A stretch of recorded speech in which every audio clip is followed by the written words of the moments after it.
Hello, the speech that I'm going to be reciting is a speech given by Benjamin Franklin during the Constitutional Convention.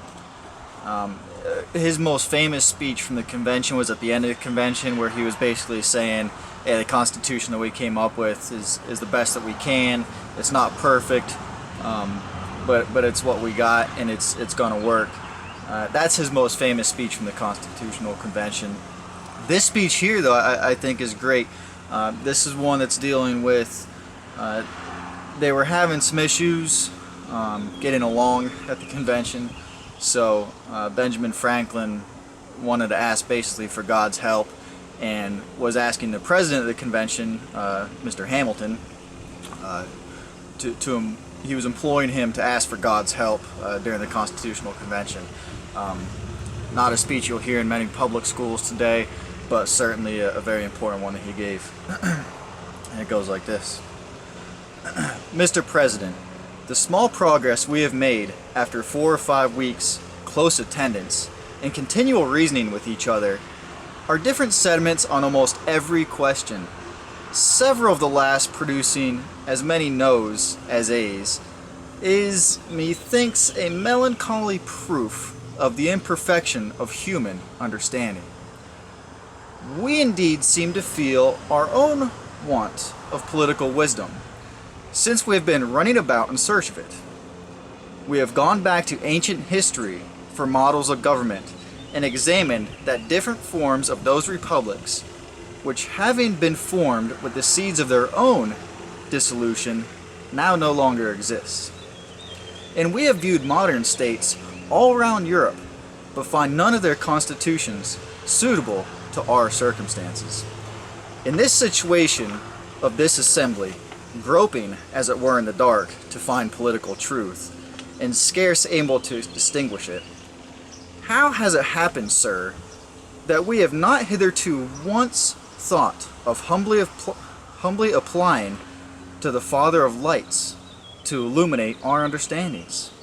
In the beginning of the contest with Great Britain, we were sensible of danger.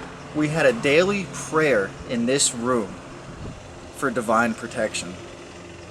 Our prayers, sir, were heard, and they were graciously answered. All of us who were engaged in the struggle must have observed frequent instances of superintending providence in our favor. To that kind providence we owe this happy opportunity of consulting in peace on the means of establishing our future nation. And have we now forgotten that powerful friend? Or do we imagine that we no longer need his assistance? I have lived, sir, a long time, and the longer I live, the more convincing proofs I see of this truth, that God governs in the affairs of men. And if a sparrow cannot fall to the ground without his notice, is it probable that an empire can rise without his aid? We have been assured, sir, in the sacred writings, that except the Lord build, they that build labor in vain.